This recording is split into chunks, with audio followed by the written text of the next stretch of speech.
अपने कर्म और प्रयास ही केवल अपने हाथ में है। फलदान स्वयं ईश्वर के हाथ से होगा, यही आस्था हमारी परम प्राप्ति है। ये उपलब्धि सारे धार्मिक चिंतन का निचोड़ है, जो हमारे कर्मों को ईश्वर को समर्पित करने की सलाह देती है। केवल इतना ही नहीं, ईश्वर की इच्छा के अनुरूप सत्कर्म करने की प्रेरणा भी इसी में छिपी है। संपूर्ण महाभारत की अंतर्ध्वनि स्वरूप है ये भगवद गीता, जहां महावीर अर्जुन को मानव प्रतिनिधि मानकर भगवान श्री कृष्ण ने अपना विश्व रूप एवं अपने विश्व हितोपदेश प्रकट किए हैं। अपने इस एक ही चमत्कार के माध्यम से विश्व विधाता ने संसार को एक ऐसी रत्नों की खान प्रदान की है, जिसमें अनंत काल तक मानव आत्मा और मानव मन को आलोकित करने की शक्ति है। कुरुक्षेत्र की रणभूमि के बीच दुविधा में निश्चल अर्जुन को अपने कर्तव्य ज्ञान की जो प्रेरणा एवं मार्गदर्शन मिले, वो नितांत अकल्पनीय है। परंतु हमारा भी परम सौभाग्य है कि स्वयं श्री कृष्ण द्वारा उच्चारित सारे हितोपदेश आज सदियों बाद भी इस कलयुग तक गूंजते आए हैं। गीता में झांकता हुआ हर व्यक्ति इस ज्ञान की ज्योति से चमक उठता है, लाभ उठाता है। हमारी इस रत्न पेटी में गीता के सारे नगीनों को तो स्थान नहीं मिल पाया, पर उन चुनिंदा मणि रत्नों का यहां समावेश है, जिनसे आज के हर उत्सुक मन को सर्वाधिक मार्गदर्शन मिल सके।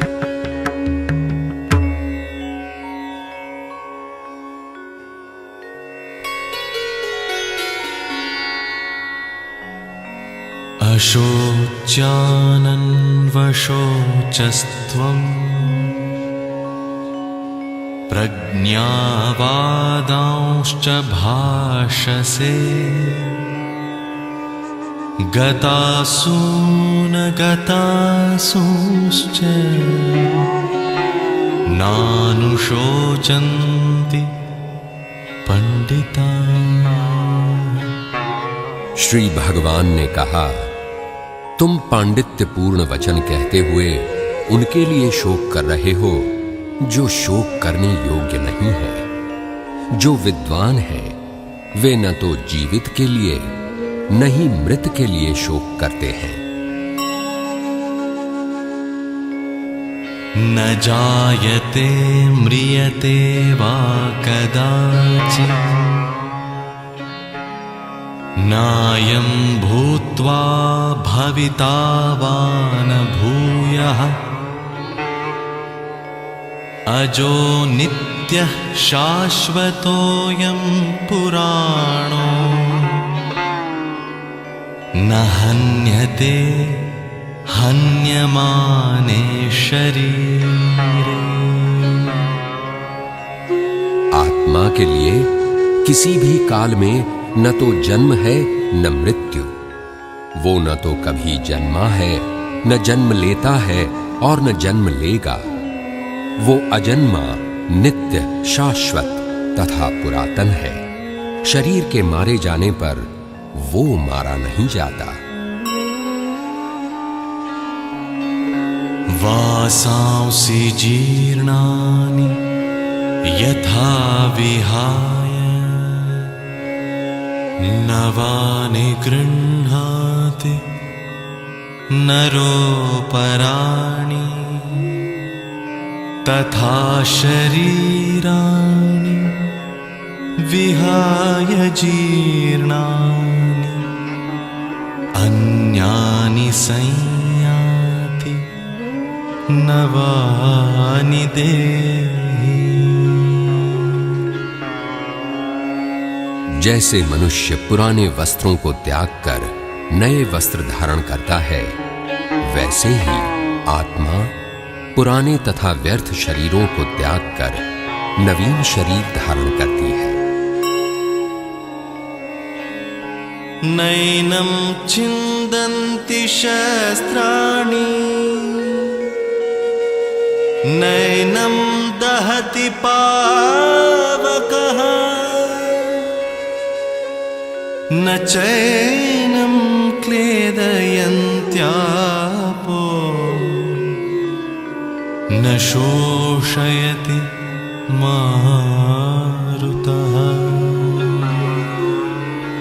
इस आत्मा को शस्त्र नहीं काट सकते, इसको आग नहीं जला सकती, इसको जल नहीं गला सकता और वायु नहीं सुखा सकता।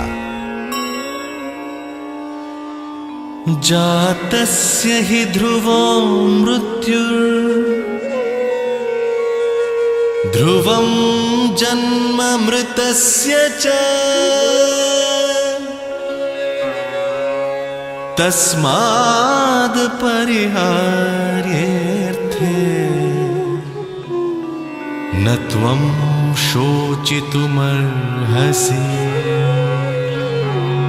जिसने जन्म लिया है उसकी मृत्यु निश्चित है और मृत्यु के पश्चात पुनर्जन्म भी निश्चित है। अतः इस अपरिहार्य कर्तव्य पालन में तुम्हें शोक नहीं करना चाहिए।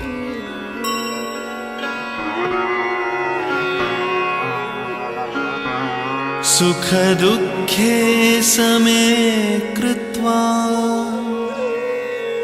लाभालाभौ जयाजयौ ततो युद्धाय युज्यस्व नैवं पापमवाप्स्यसि।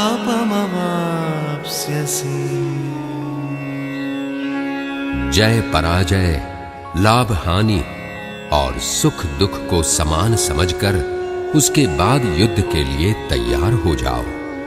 इस प्रकार युद्ध करने से तुम पाप को प्राप्त नहीं होगे। कर्मण्येवाधिकारस्ते मा फलेषु कदाचन मा कर्मफलहेतुर्भूः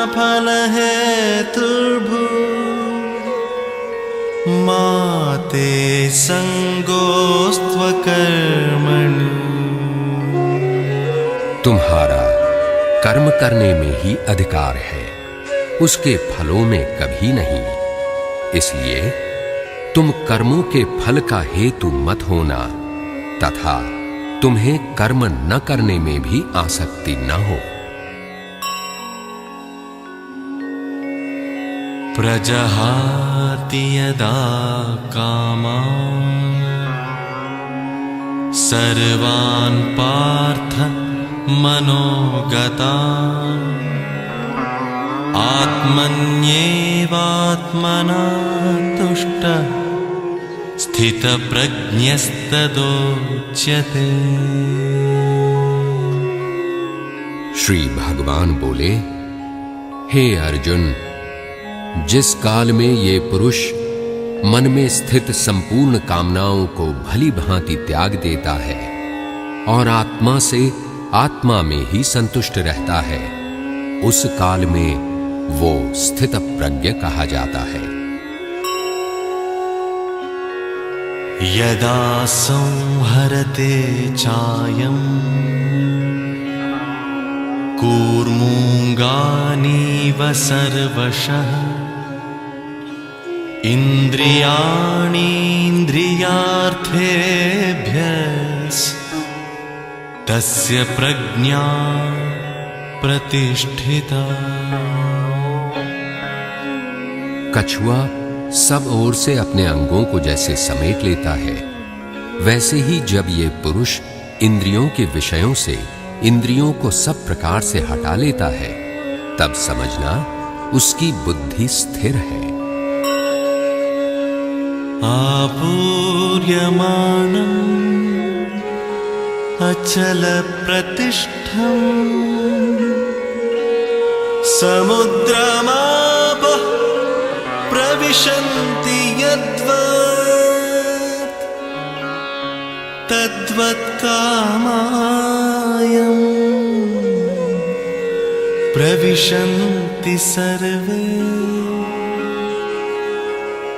स शान्तिमाप्नोति न कामकामी।